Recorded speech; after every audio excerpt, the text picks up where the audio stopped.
Welcome to the Trade Talk series and our ICRIER podcast series. Today, I have requested visiting senior fellow at ICRIER, Mr. Somit Dasgupta, to talk to us about the rare earths, geopolitics and geoeconomics that's currently very much in news.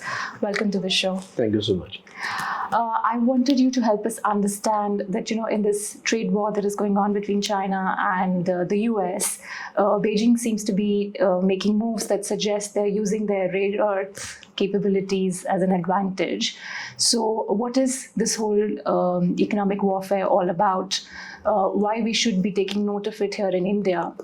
And what India must do to sort of be on the right side of this? Okay, to put it very briefly, China controls about 70% of the mining as far as rare earths and critical minerals are concerned. And if you take processing into account, it's about 90%. So practically all countries are hooked to China. And China has responded to US's, thing about tariffs, and they have said that if you impose tariffs at such a high rate, we are going to curb exports to other countries. Now it is going to be done on a case-by-case basis, which means if a country friendly to China makes a request for critical minerals or rare earths, they may concede. But if it's the US or maybe the parts of EU, it may decline or it will decline. So this kind of tactics is being done, but of late, I think yesterday or day before, I read a news item saying that both countries are willing to kind of, play it down for the time being. And they were supposed to kicking on the 1st of November, but now it seems they'll take a pause. So one doesn't really know what's going to come about it. But let's see what happens. What is your sense? Is this just a negotiating tactic on the part of Beijing because Washington has imposed such high tariffs, or this is a long-term battle they want to play to maintain certain technological economy advantage? Possibly a tactic, but ultimately China holds the key. And there is very little anybody else can do for the time being, at least even till the medium term. Because mining to or exploration to mining to getting the product ready takes 15 years. So that kind of time, nobody can start anything in the near future. But hopefully things will ease out, and what ultimately will happen is very difficult to say. But definitely China, I think, has the edge over all this. And US also has a fair amount of critical minerals reserves. In fact, it is about 7th or 8th, but India is 5th in terms of reserves. But we are not processing anything because of various reasons, including lack of technology. And what the US did was it had the Mountain Pass company, which was mining for rare earth in good numbers in the 80s, late 70s, early 80s. But they were not processing it because it is very power intensive, it is very polluting. So they were sending everything to China for processing. And China gladly did it. And China strategically has moved very nicely into this sector, realizing very early on that ultimately this is going to be like oil. And China has been mining on its own. It has one of the largest deposits of rare earths. And it has accepted the pollution that it causes. And it is said that parts of Inner Mongolia, where there's a lot of mining going on, it is extremely polluted in terms of water and air. But today, they are ruling the roost. And what about India? Is medium to term, in the medium term, is there a possibility of India acquiring processing capabilities or at least some arrangements? See, what India has been doing till now is trying for assets abroad. They are trying to invest in places like Argentina and Australia for lithium and cobalt. But just mining is not enough. Because you have to process it, and we don't have the technology. So we have to send it elsewhere for processing. So India too is not in a good state as far as critical minerals or rare earths are concerned. We are anyway importing 100% of our rare earths. and quite a bit of our critical minerals. And I think we will continue to do that in the near future. We'll be dependent on the, let's say, the kindness of many other countries. Right now, we are importing from places like Chile, Indonesia, Belgium, Australia. So China, we are dependent on mainly graphite, but these figures keep changing year to year. And last year, not last year, in 24, we were importing mainly graphite from China. It could change in the future. But since India's supply sources are so diversified, and none of these sources, at least to me, seem to be they're unlikely to become coercive or suddenly stop sending supplies to India. So, are our supplies assured, or have we consciously stayed at a distance from Chinese supplies? See, in the area of geopolitics, nothing is assured. Anything can change anytime, especially with China. Our main problem right now seems to be China. It could be somebody else later on.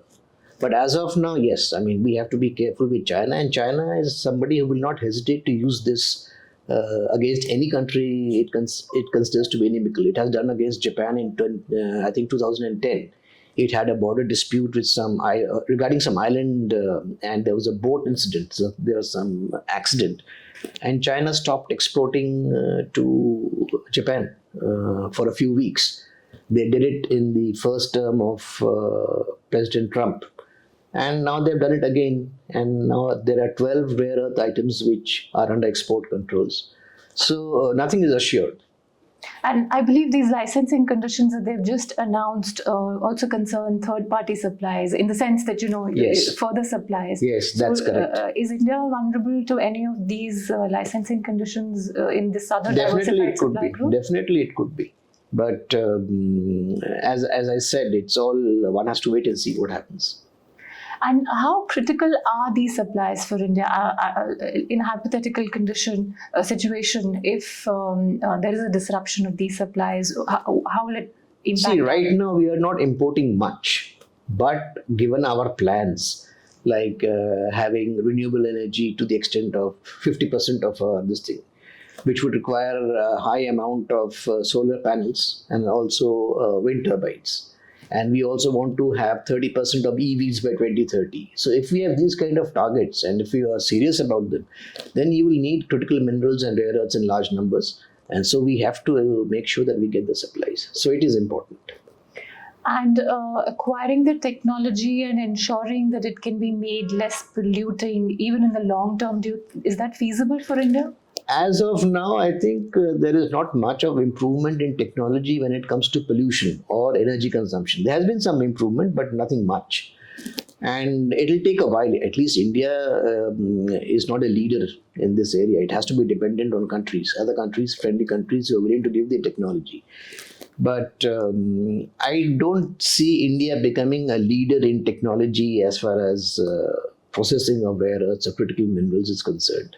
So we are dependent. And domestic capabilities, do you think in the future sometime we will want to develop? See, we introduced this national mission for critical minerals this year itself. So it has a plan right from exploration till recycling. They say that by recycling you can enhance your supply by about 10%. But it is to be seen. It has a huge budget, about 35,000. Out of which 16,000 will come from the government, central government, and remaining 18 or 19,000 will come from the PSUs.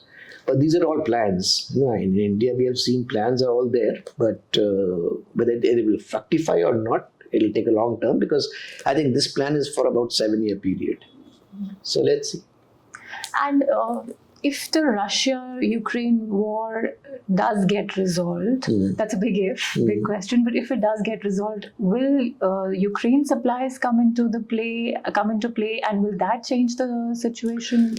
Very difficult to answer that question, because first, as you yourself have mentioned, when the war and if the war comes to an end. Secondly, Ukraine has a fair amount of rare earths, which America is trying to get hold of. So what will happen is very difficult to say ultimately. Does Ukraine also have refining capability? Not to my knowledge. So it's just the supply, not the... In fact, as far as this is concerned, I would like to draw attention to this mineral strategic partnership, which the US led. It was US led, and I think it was formed in 2023. It has some countries, about 14 countries, who are either having deposits or have the technology. Now, India is one of the 14 countries. India does have deposits, and as I said, it is fifth largest as far as deposits are concerned. But we have no capability of processing and even mining, for that matter. Recently there was some news of lithium being discovered in J&K. Yes. Now, nothing has happened for 2-3 reasons. One, it was only inferred; it is not proven reserves. Number two, whatever is there, if it is there, it's in clay, mixed with clay, and that's very difficult to extract. And besides that, I believe there's a lot of local resistance because it will lead to displacement, like a hydro project and all that. So nothing has moved, and the altering of the MMDR Act to allow private sector to participate, that too hasn't really worked because the response has been quite poor. And one of the reasons is that these critical minerals, they are available in small kind of numbers. They're very concentrated. So one is not sure how much of it can actually be mined and how economically beneficial it will be to the developer. So unless we kind of mix it with, let's say, some other, maybe even coal, and if it's a composite kind of a contract or a tender, then they might come forward. But solely for critical minerals, the response is not good. So the viability is the economic viability is not guaranteed. Nobody wants to venture into it. Right. So I suppose what you're saying is that the best bet for India is to keep its supplies diversified and sort of ensure that China doesn't play spoil sport. Absolutely. Absolutely. It is completely dependent on outside technology and outside sources for its supply in the near or medium term. Thank you. Thank you so much. Pleasure.